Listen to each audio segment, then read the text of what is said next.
Welcome back. If you've just joined us, you're watching the news at 10 on Channels Television, broadcasting live from Lagos and Abuja. A reminder of our main stories. Federal government to scrap Fiscal Responsibility Commission and the National Poverty Eradication Program, NAPEP. The National Human Rights Commission indicts the Nigerian Army and the DSS for unlawful killing of 8 civilians in Apo area of Abuja. The 7th Lagos Economic Summit opens tomorrow. And Oscar Pistorius apologizes to family of his girlfriend, Riva Steenkamp, as he testifies.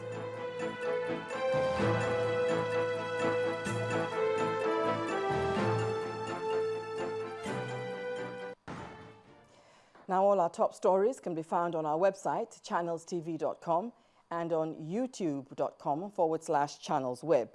To get us on the move, visit m.channelstv.com to view us live on your mobile device.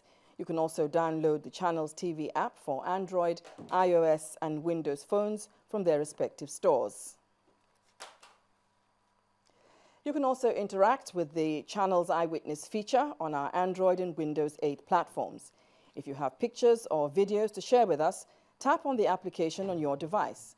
Swipe to reveal the Eyewitness menu and follow the instructions to share your report, pictures, and videos. Now let's go over to our studios in Abuja, where Linda Akigbe is standing by. Hi, Linda. Thank you, Bimbo, and welcome to the nation's capital. The issue of autonomy of local governments today resurfaced at the National Conference, with delegates expressing their support for the proposal to address key challenges facing the country. This was one of the positions canvassed as the conference resumed discussion of President Goodluck Jonathan's inaugural speech. The conference also called for strong punishment for corruption in the country. Our correspondent Larry Lasisi has this report.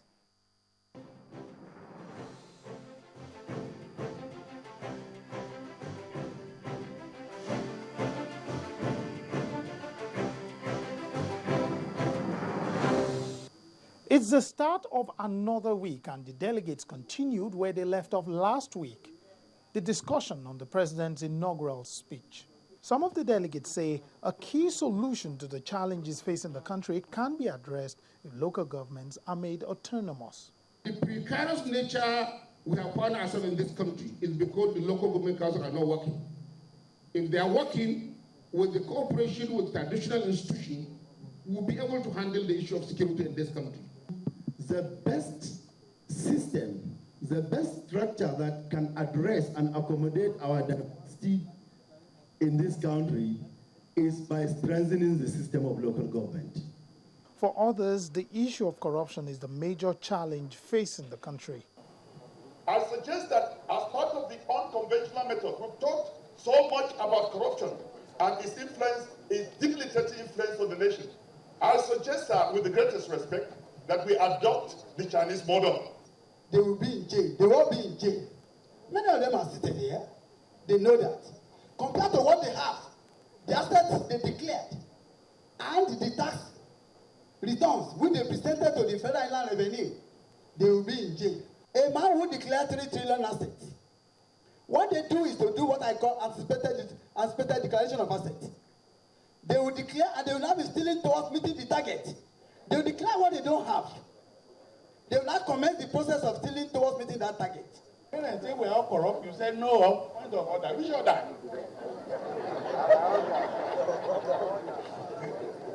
If you want to arrest corruption, you must have a good police.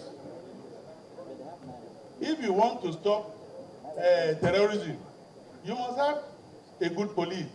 Now you get to the site in the night, and all the policemen say, "Happy weekend, sir." What type of policing is that? And you say we are not all corrupt. Delegates also canvassed these solutions to address their concerns. Neoliberal capitalism is a crisis that is facing Nigeria. If we do not have Nigeria running on the basis of a patriotic economic agenda, where the people of Nigeria are central to the reality of economic life, we will continue to have all the crises we have. No amount of praying in mosques and churches will change that reality. I discovered that in Nigeria, the issue of violence against women and rape have become so rampant. This is an avenue for the women to talk about it. And I want to suggest that this case should be pushed by this honorable conference so that we can give it a voice of law in the Constitution, that such men should be brought to book, if possible, castrated. Let us not desecularize education. Our existence here is because we have achieved a balance between our secular and our spiritual needs. Let us allow equal opportunity. Let the tag Al-Majri be removed. Let us mainstream these schools instead of isolating them. This position was a moving speech that drew a round of applause from delegates. As Muslim delegates, we come in brotherhood, as brothers, friends, to solve our common problems, not as adversaries. We come against exploitation of religion and religious sentiments. We come against stereotyping, stigmatizing, and dehumanizing of each other and of any group. We come against the use of religion as a political decoy and as a distraction for the critical things that bedevil our nation. I pray that at the end of this conference, we will all grow in our humanity, our respect for each other. Thank you for your attention.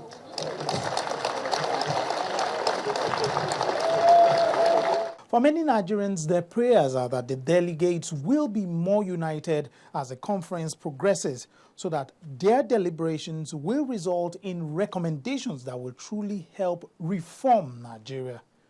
Lanre Lasese, Channels Television News.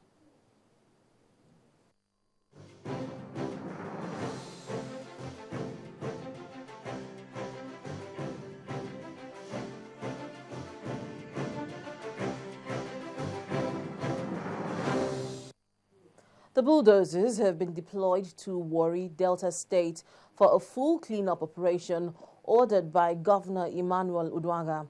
The governor's order is coming as a result of the poor state of the environment in the oil city. One of the oldest cities in Delta State and the hub for petroleum-related businesses in Nigeria. But for some time now, this once beautiful city is being abused by residents with refuse dumped indiscriminately. And 2 weeks ago, an ad hoc committee was set up to clean up the city. The bulldozers are out and everything must be put in proper shape, with the deputy governor leading the team. The task is to ensure the streets are looking good again. I also want that anybody who is erecting illegal structure of any description or dumping refuse in an unauthorized place to stop forthwith. Otherwise, they will end up in jail.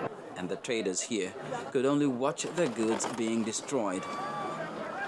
Carry your things out. I'm coming to this line. This is my second line. I don't want to see here. Come, pass your things. But government says this is coming after several warnings. We are on specific instructions from the governor, and this is a very, very serious assignment. There are over 15 commissioners and about 6 special advisors that are involved in this assignment. Just give us a few 48 hours to see what will happen. We'll be very firm. People will blackmail government, but the position is that government must do what is right. All commissioners, the special advisors, and the deputy governor would remain here in Warri until the streets are cleared of all refuse.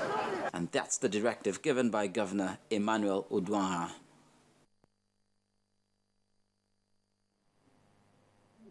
And that's all from Abuja. Back to you, Bimbo. Thank you very much, Linda. The All Progressives Congress, APC, may have gained root in parts of the north and the southwest, but the story is not the same in the south-south. And to change this tide, political leaders in this area are holding meetings on how to consolidate on the party's political prospects in the region. The former governor of Bayelsa State, Timipre Silva, and the River State Governor, Rotimi Amechi, believe that the party's future is bright in the South-South.